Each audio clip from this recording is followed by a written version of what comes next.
Into the Fold is part of the Texas Podcast Network, the conversations changing the world. Brought to you by the University of Texas at Austin. The opinions expressed in this podcast represent the views of the hosts and guests and not of the University of Texas at Austin. Hi, welcome to Into the Fold, the mental health podcast. I'm your host, Ike Evans, and today we are delighted to bring you episode 158, Exploring Gratitude. When you do think about the capriciousness of life experiences, to me, that is a real incentive for even greater levels of gratitude. Because once you sort of recognize that you're not the author of your own story entirely, and that there are a lot of things that happen in your life to the good, which you actually had very little to do with, and it doesn't mean that what you did, you had no part in this. It's just that there's a lot of luck involved, and I mean, it makes me feel, to me personally, it makes me feel a special sense of gratitude, because I know how this could be entirely different with the flip of a coin. But first, a quick mental health headline. There is still time to apply for the Reliable Flexible Funding Grant Opportunity. It aims to provide financial support to nonprofit organizations, particularly those led by and serving members of historically excluded groups. The goal is to assist these organizations in addressing disparities in mental health outcomes and philanthropic funding within marginalized communities. If you want more information on this funding opportunity, visit our website at howg.utexas.edu. You have until January 12th, 2024 to apply. And so if you think that you may be interested, I urge you to act now while you still have time. And so 2023 has been quite a year, both in general, but also in terms of mental health. And the podcast has reflected that. It being only a few weeks after Thanksgiving, I thought that it would make sense for us to explore the theme of gratitude, but also, very briefly, to just take a look back at the year in mental health through a sampling of snippets from different podcast episodes that we ran this year. So to begin, it was back in 2017 that we had on Dr. Art Markman, the co-host of the KUT show, Two Guys on Your Head, to talk about political climate as a chronic stressor. I was curious then, still am, about the mental health impacts of ours being just such a divided political climate, and what, if anything, that people could do to safeguard their mental health. And so, 6 years after the fact, I thought that it would make sense to close that circle by inviting on Dr. Markman's partner on the aforementioned Two Guys on Your Head, Dr. Bob Duke. He is the Marlene and Morton H. Meyerson Centennial Professor of Music at the Butler School of Music at the University of Texas at Austin. We recently just had him come to the studio for a discussion of gratitude and an exploration of just what it means to stop and be thankful. Bob, hi. Yeah, so we're talking about gratitude today. And, I mean, this is right before Thanksgiving. And, in fact, one question that I have is, for a holiday like this that is so much about indulgence, is it really, in your opinion, the optimal time to also try to kind of force in a staid message about thankfulness, even though we do it? Yeah, well, it's sort of interesting when you have a set aside date when that's supposed to be the case. And Thanksgiving isn't the only one of those dates, right? I mean, we have Mother's Day and Father's Day and Veterans Day, and all of those, I think, embedded in all of them is a premise that we're going to express gratitude to the people who we're celebrating. I think, in answer to your question, is it an optimal time, to do that? I see Thanksgiving as more of a ritualized holiday, like we're being thankful for a lot of stuff, but not necessarily thankful to anyone in particular. But I think, if someone asked me what's the optimal time to be grateful, I would say, well, when you're awake. There are so many things in life for many of us who are very fortunate to be thankful for. And I think, I don't think Thanksgiving is necessarily the time that you should focus attention only on, I shouldn't say it again. Thanksgiving is necessarily the only time when you'd focus attention on being grateful and expressing gratitude.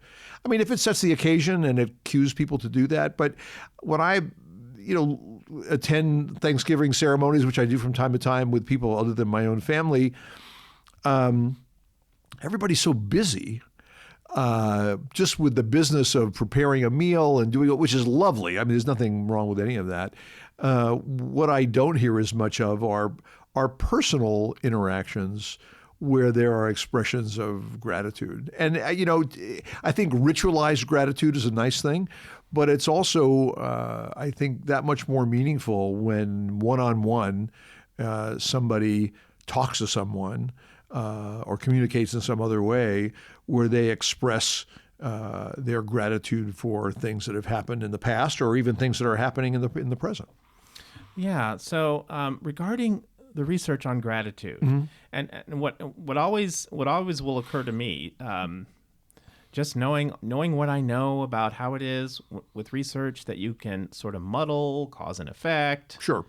Like, I'm interested in knowing what research has found about the mental health or well-being effects of gratitude, kind of as a thing unto itself, versus, well, of course you're grateful because your life is just objectively awesome. Yeah. And yes, I would expect you to be mentally happier, having nothing to do with gratitude. So what can you say on that? Well, let me preface it by saying this about just emotions in general. Yeah. We often think about our minds as something that's separate from the physicality of our brain, and that our brains are something sort of isolated that our skulls carry around. We walk around the world, And one of the things that I emphasize a lot is how much our brain and our body and what we perceive and what we perceive consciously are all tightly interwoven. And I think, when people think about what could be the reason that feelings of gratitude could lead not only to general feelings of well-being, but also greater physical health and physical well-being as well. And it's because it's all connected. This is, our bodies and our minds are all of a piece. And I think oftentimes, people interpret our emotions as something that's sort of floating around in the ether somewhere. And really what our emotions are our conscious recognition of states that our bodies are experiencing right now. I mean, if you think about it, there are a limited number of things that our body can respond to and ways to respond. So if I'm anticipating something lovely that's about to happen, my heart rate might accelerate a little bit and my breathing might become a little shallow, and other kinds of things my galvanic skin response might increase a little bit. So there'll be things that happen to me that I'm anticipating something lovely. I might have the same physiological responses when I'm experiencing something that I find a little bit dreadful. But what makes those two things different is how I interpret them and how my brain interprets them consciously. So when you think about what research shows about what feelings of gratitude do, they really encapsulate a state of perception about our bodily state that lets people know that our bodies are in a pretty good condition in terms of stasis, in terms of how we feel. And our attitudes and emotions are also responding to things in such a way that the positive aspects of physiology are present in our body. Now, this isn't to say that when someone's ill, they can't also experience feelings of gratitude. But I will say that all the things that people associate with positive emotions, gratitude, happiness, joyfulness, love, all those kinds of things, are associated with physiological states that are physiologically positive and are not just something that's imagined in the mind, but it's also part of our physiology. Yeah. Okay. So Bob and I are not done with our conversation, but if you will just grant me this moment to lead us through a look back at the year in mental health as represented by this small sampling of the many illuminating moments from the past year's worth of podcasts. So just to get us started, it was in October that we took a look at what it would mean for mental health to be a universal human right. And helping us do that was Anna Gray and Janet Palayo, two longtime friends of the Hogg Foundation, and the co-leads of Prosumers International. Here's what they had to say. The way that the United Nations, the World Health Organization, and to some extent the World Federation see that part of our rights not only are to treatment, but to full access to life, to jobs, to homes, to education, to housing, to food, to all the things that impact our mental well-being. And so it's broader than treatment. Treatment alone does not get us to recovery. Access to life does. So I see the theme as being broader. Loneliness was another hot topic in 2023. The U.S. Surgeon General put out a report that makes the case for the dire mental health impacts of prolonged loneliness. Or to put it another way, what the report actually refers to as the loneliness epidemic. And so with the help of Jackie Hecht of the Center for Health Equity Research at the UT Austin School of Nursing, we had a look at loneliness. And here is a sample. And as humans, we're social beings. And throughout history, our ability to rely on one another for survival was how we proceeded through generations. And the pandemic caused many of us to shelter in place, creating lots of physical distancing from loved ones and from community.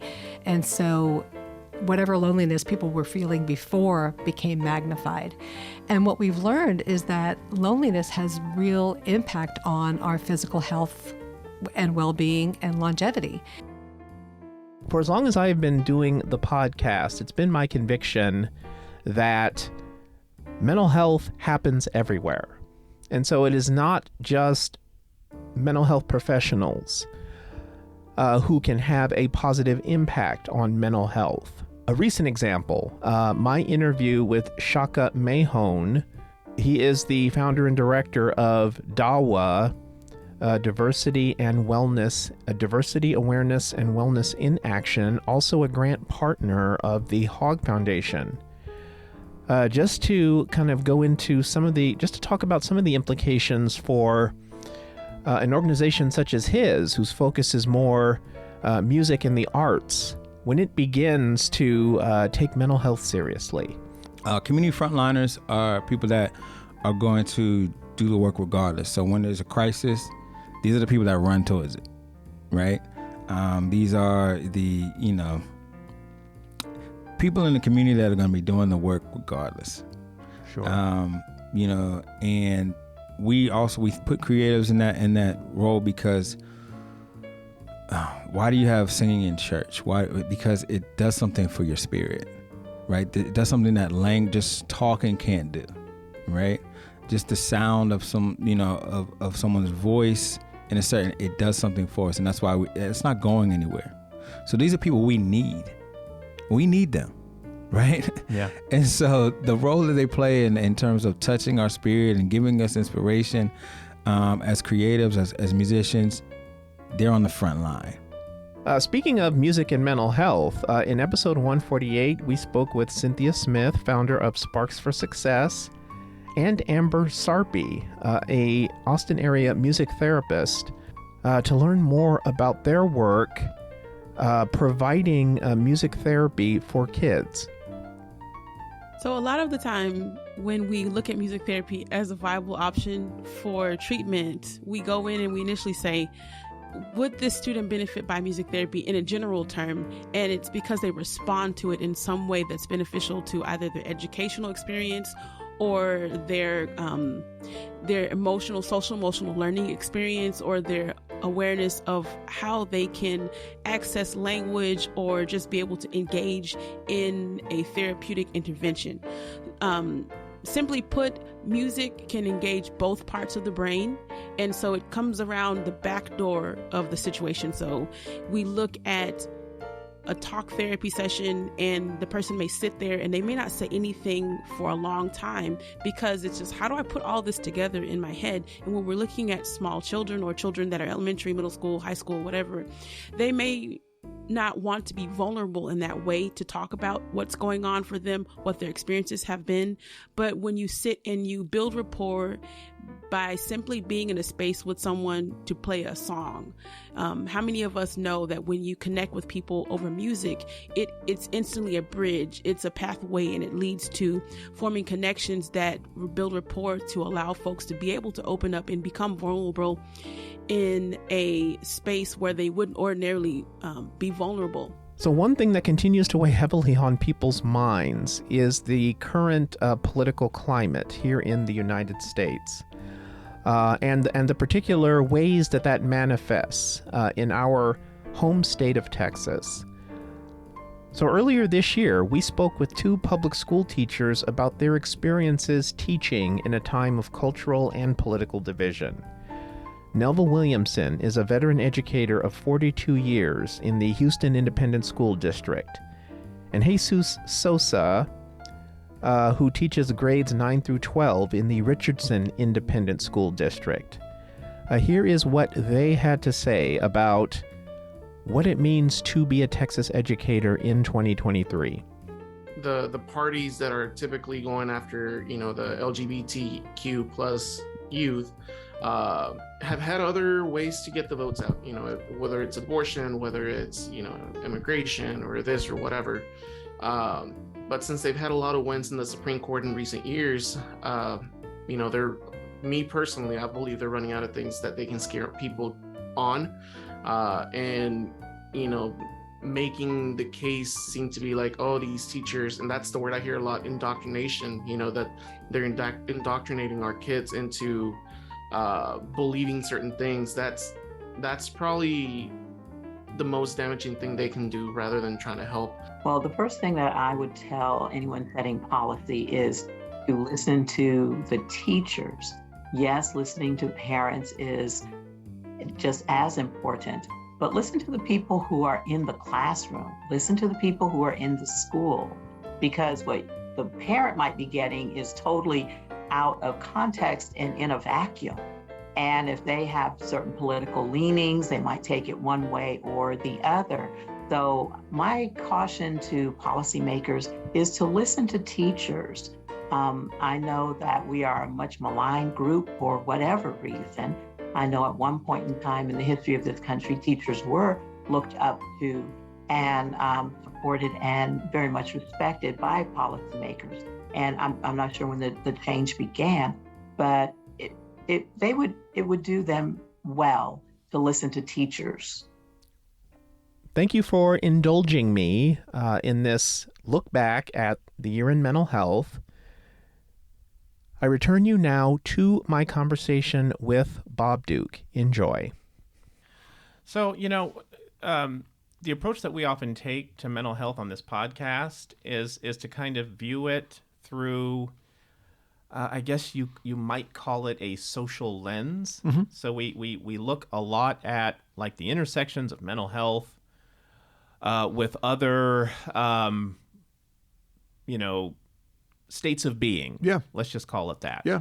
and that can of course include, physical states of being, also one's like social or even socioeconomic condition. Mm-hmm. And so I'm just wondering, when it comes to gratitude, if there's any sort of less individualizing frame for it, that we can kind of consider or talk about, because it seems that the only thing I ever see is kind of these admonitions for individuals to just remember the things that they are grateful for. Sure. But is there a bigger picture here?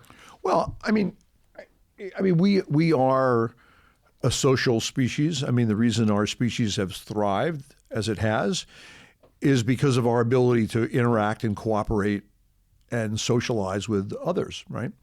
And I think one of the things that is a hallmark of expressing gratitude is personal interaction. I think, when we imagine what are the conditions of expressions of gratitude, well, first of all, you probably feel pretty good about some components of your circumstances, and you're often interacting with another human being in a positive way. And those positive interactions are part of what leads to all of our thriving, right? Because we're sort of feeling good about what we're saying ourselves, and we're feeling good about how what we're saying is affecting the person we're speaking to.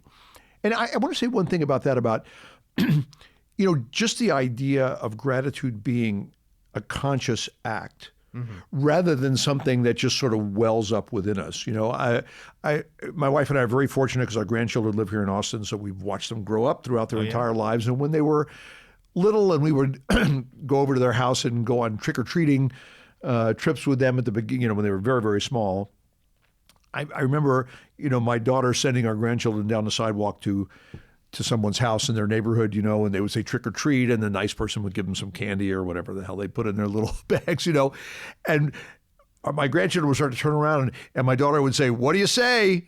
And and of course they turn around and go, "Thank you." Not very sincere, but they would certainly follow instructions. But you think, why is it important to do that? Why is it important to have a young child, even though that didn't come from within them, to tell them to say thank you? Well, when they get to the next house, and some kind adult gives them candy, and they might occur to them to say thank you, well, you think about what the response of that adult is, like, "Oh, aren't you just the sweetest little girl saying thank you?" And now there's this all positivity that goes back and forth between two people, because first of all, the person expressing the gratitude is acknowledging that they have something or have gotten something or have experienced something as positive. And the feeling of the person who was part of that is now positive because you have these people smiling at you and saying some nice thing about what you just did for them. That's huge, And I think even when we think about gratitude being prompted, I sometimes hear people say, "Well, that's not sincere. You're just telling somebody to do that, and they're doing it, and that's it." But it doesn't matter. What matters is that you've started this interaction that includes positive verbalizations and positive expressions between human beings. And that's all to the good, right? And I think a lot of times, when people imagine what they want those interactions to be like, that the first thought is, I'm not saying this very well, but I'll come around to this again. The first thought is, you want things to sort of feel it from inside. And what I'm suggesting is that even before you feel it from inside, right, to actually begin behaving in that way, actually now generates a feeling inside. So it's not like the feeling precedes the act. The actions can actually bring out the feeling. I mean, it's that gets me thinking about this whole the what I call the authenticity trap. Where you on the grounds that, well, I'm not really feeling it right now. Yeah, right. So like what is the point of going through the motions? Mm-hmm. And it's both understandable that people have a thought like that. Yeah. But it can also be profoundly limiting. Yeah. Oh, absolutely. Because it's any way that you can overcome inertia and just get yourself doing things. Yeah. that are just, kind of commensurate. Yeah. With greater well-being. Yeah. Well, if you think about everything that we do, it has an intellectual component, it has a physiological component, it has a feeling, emotional component, yeah, and it has behavior, right? And you think about which of those things can we control? Well, I can't really control my emotions. I can't will myself to be happy if I'm not feeling happy. And I can't really will my physiology really much either. I can't say, lower your heart rate or do whatever like that. And even sometimes I'm ruminating and I can't even will what I'm thinking, right? But I can take action and control my behavior. And what's interesting to me is that once you recognize that you're able to do that, the behaviors that you initiate has the potential to affect those other three things, right? And you think, well, that's a very powerful thing to think about as a human being, to think that all these things, when I feel like I have all this stuff that's not in my control, I feel the way I feel, and I'm having these thoughts, and these thoughts are just coming to me. But to know that I can act, and one action that's possible is to actually express, either in writing or verbally, gratitude. And it does several things. It first of all, in a sort of a primitive way, it crowds out negative thoughts. Because if I'm busy writing about something or talking to somebody about something that's positive that I've experienced, well, now I'm obviating thinking about and ruminating about things that are negative, So just that much is a deal, even before you start to think about the positive things that come along with that affect in your body. Yeah, I tend to think that like one of the hallmarks of kind of being in any sort of mental health rut, or, let's say I'm referring to just all the ways that you can be functioning suboptimally. Yeah. Yeah. One of the hallmarks of that is you kind of give your moods a veto over everything. Yeah. And what I've learned is that my moods are a very unreliable guide to what I in fact ought to do. Yeah. Yeah. And so it's kind of the art of being mentally well, to a large extent, is kind of getting some distance. Yeah. From whatever mood you're having in the moment. Yeah.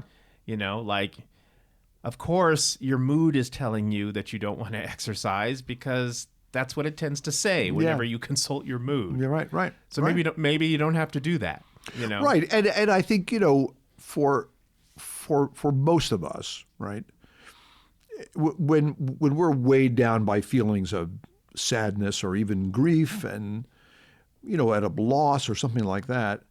I'm not suggesting that those feelings aren't legitimate shouldn't be experienced to the fullest, right? But when you think, okay, I've done that now, and I've expressed my grief and felt my grief on myself. So now what am I going to do? Well, what's not probably a good strategy is wait until you feel like I want to go interact with somebody or call somebody or go out and have coffee with somebody, and actually taking that action, initiating that action, or even if you're lucky enough to have a friend who knows you need to go out and get a cup of coffee or whatever, following through with that now has the benefit of potentially changing your mood and changing that feeling. Yeah. Okay, so just tell me about, you've mentioned your grandkids. Yeah. Tell me about just things you are grateful for. And Well, you just hit on two of them, are those lovely children, which have been, just a central part of our lives. And, to be able to live in the same city as your grandchildren. And for a while, until my mother died a few years ago, she also lived in the city. So for them to know their great grandma and to have that many generations of family in one place was really just huge, The other thing is, I've been pretty lucky to be physically healthy through most of my life. And that's, a really fortunate thing. I think that a lot of people don't get to experience. And also, I have the best job in the world. I'm on a university faculty, and this is people often ask me, because I passed retirement age, and they say, well, when are you going to retire? I say, when I can't do this anymore.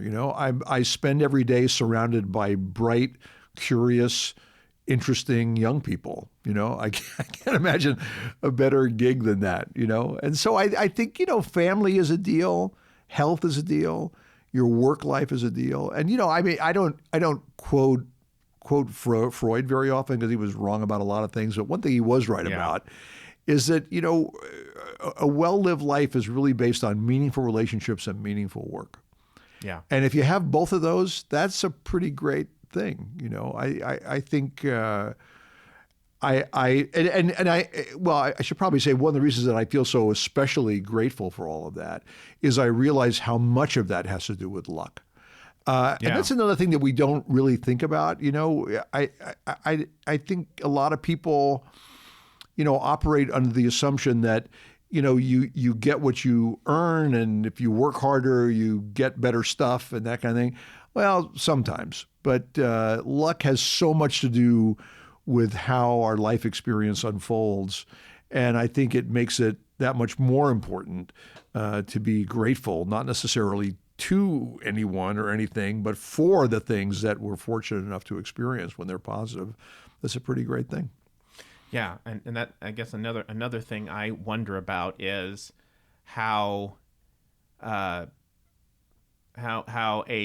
pro gratitude message kind of the friction between that and certain elements of U.S. culture. Yeah, where as much as possible you're tracking your individual wins. Mm-hmm.